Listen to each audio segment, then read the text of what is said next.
फेरि मजाले पानी है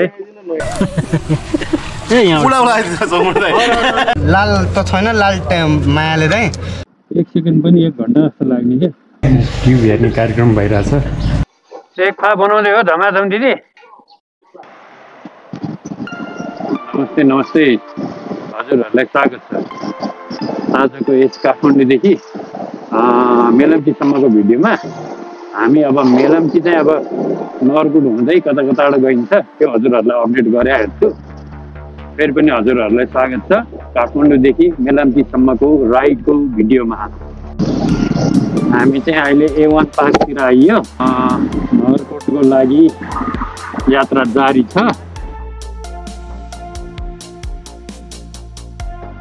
अहिले चाहिँ अब ठ्याक्क रेड लाइटमा परियो तिमी हजुरहरूले देख्नुभयो यहाँ तिमी लेखेको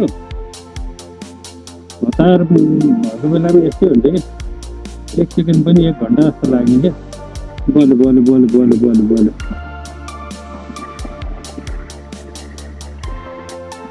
यहाँतिर हुनुपर्ने हो केटाहरू यहाँतिर हामी चाहिँ राधे बस्छौँ भनेको थियौँ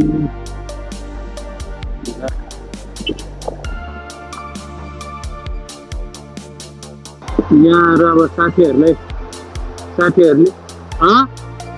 अलिकति उता अनि ऊ तलतिरबाट आउँछ नि तिनीहरू त्यताबाट आउँछ चिया खाइरहे रे मैले यो बिल्डिङमा भनेको छु क्या यो चाहिँ हजुरहरूलाई भन्नुपर्दा गोविन्दले बनाएको बिल्डिङ भन्छ नि होइन त्यो थाहा छैन यथार्थ यस्तो थियो यो केटाहरूले कुर्ने भनेको केटाहरू कुर्दा चिया खान गएछन् अब त्यही भएर मैले चाहिँ केटाहरूलाई लोकेसन यो भनेको छु अब आउँदैछन् केटाहरू अब हाम्रो लामो समयको पर्खाइपछि केटाहरू यी दुईटा फटाहरू हामीलाई कुर्न लगाएका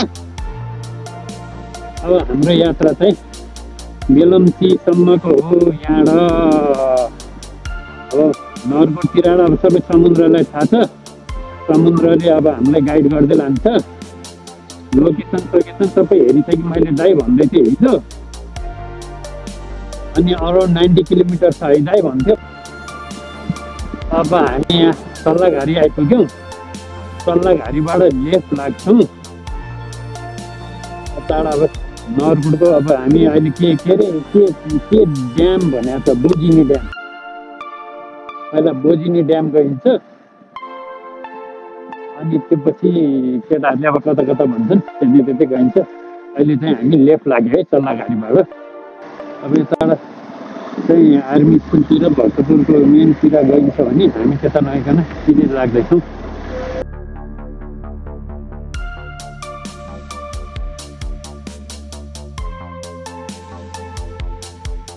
असारमा हामी अब राइडमा हिँडेका छौँ अब पानी नपर्थ्यो हुन्थ्यो भनेर हाम्रो सोच हो अब पानी पर्छ पर्दैन थाहा छैन रेनकोट त बोकेर हिँडेको छ त्यो टाढो गयो भने चाहिँ नि अब के नारायण चाङ्गो नारायण पुगिन्छ क्या अरे अब यताबाट चाहिँ हामी गएनौँ सिधै लाग्यौँ के फल्चा भन्ने ठाउँमा आइपुग्यो यहाँबाट हामी सिधै लाग्यौँ दायाँ कतै नलागिकन चाङ्गो नारायण नगरपालिका यहाँहरूलाई हार्दिक स्वागत गर्दछ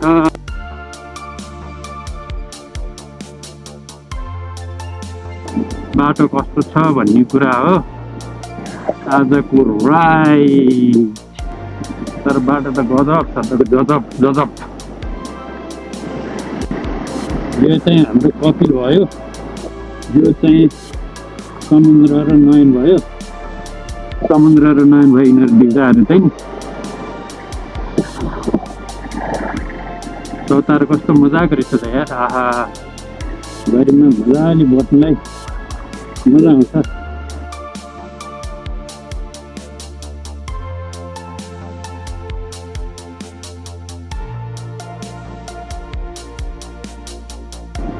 एकचोटि हामी यही बाटो प्रयोग गरे जस्तो लाग्छ केटाहरू चाहिँ यहाँ खुवा खानलाई रोकिए अब यहाँ खुवा चाहिँ दामी पाइन्छ अरे त्यही भएर हामी चाहिँ खुवा खानातिर लाग्दैछौँ यो कहाँनिर भन्नुपर्दा हजुरको तालसाबाट माथि आउँदाखेरि कुन ठाउँ भन्छ यसलाई जितपुर भन्ने ठाउँमा रहेछ। दिदी नमस्ते। एक खा बनाउँदै हो धमाधम दिदी? मिठो मिठो खा खानु पाइनुभयो त?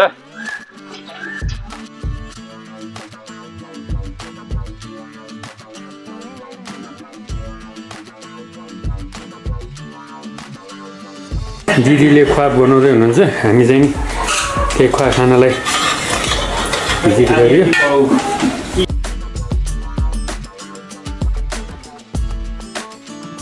यो चाहिँ खुवा, यो हाम्रो भक्तपुर कमल विनायकबाट सिधा जितपुर भन्ने ठाउँतिर आउनु बेला चाहिँ यो खुवा पाइन्छ यहाँ आमाकोमा।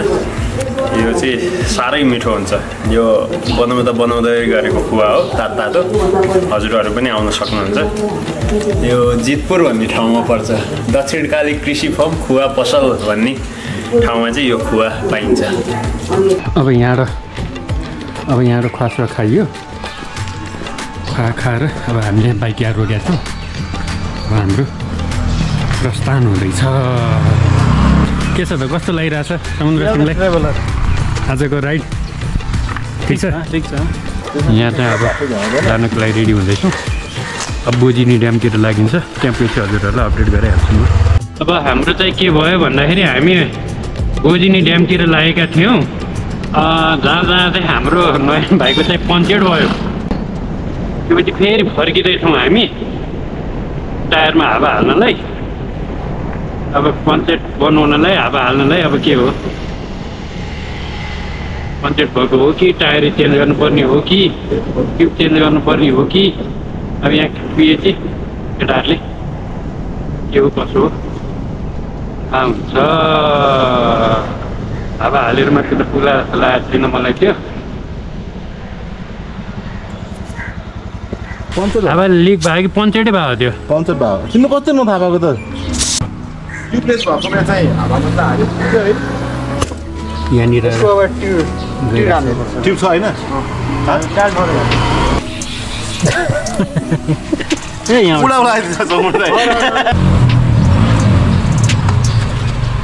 यस्तो छ। ट्युब हेर्ने कार्यक्रम भइरहेछ। भाइको नाम के हो? छवि लाल के हो? लाल छ कि छैन? लाल त छैन, लाल मायाले दाइ, नभए छवि हो, छवि कुमार मुखिया। छवि कुमार मुखिया। अब यो चाहिँ रेडी भयो। पुरै काठमाडौँ भेट्नु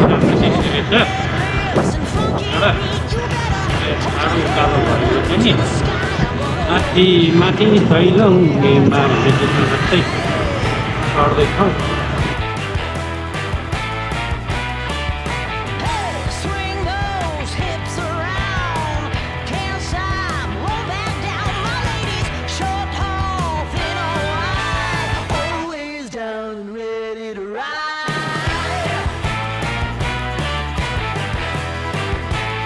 सिधा गरी कता पुग्छ थाहा छैन। हामी चाहिँ यस लागेर पहिला म यो प्रेम दरबार भन्ने एउटा होटेलमा रिजोर्टमा गएर बस्ने, त्यही रिजोर्टतिरै जाने बाटो हो यो। सायद सम्भवतः त्यही रिजोर्टतिरबाट नै बोजिनी ड्यामतिर गइन्छ होला। ल मैले पन्जा चाहिँ कहाँ छोडी भन्ने कुरा आयो।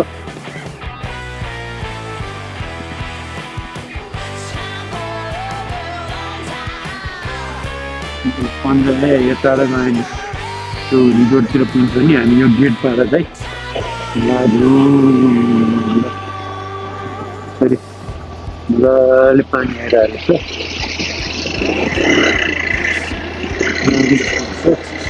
अर्को टुप्पातिरहेको थियो, त्यहाँ बगान माइकहरू लागिरहेको छ। बोजिनी ड्याम परिछ।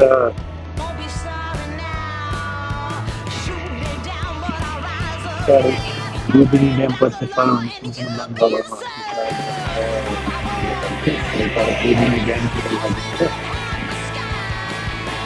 अब यताबाट बोजिनी ड्यामतिर लागियो। त्यहाँ अघि हजुरहरूले गेट देखिहाल्नुभयो, बोजिनी ड्यामतिर जाने गेट भनेर लेखा रहेछ। उतातिर चाहिँ अब नर्थ रोडतिर लाग्ने भयो र अलिकति टुरिस्टहरू मान्छेहरू त्यतातिर छन् भने यता चाहिँ खासै मान्छेहरू छैन। बाटो चाहिँ मजाको रहेछ यहाँ चाहिँ दामी भ्याली दामी देख्दो रहेछ यहाँबाट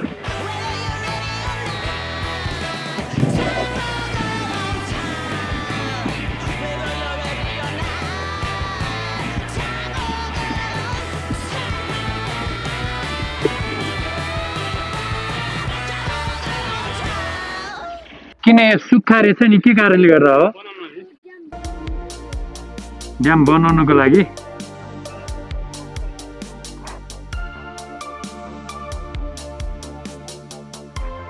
हजुरहरूलाई भन्नुपर्दा बुझिने ड्याममा चाहिँ अहिले अब सुक्खा रहेछ अब यो बनाउनुको लागि अलिकति मर्मत गर्नुको लागि चाहिँ पानी खोलिदिएको रहेछ सुक्खा रहेछ है बनाउन लागेको कारणले गर्दा ड्याम सुकाइसकेको रहेछ अब यहाँ खासै पानीहरू चाहिँ छैन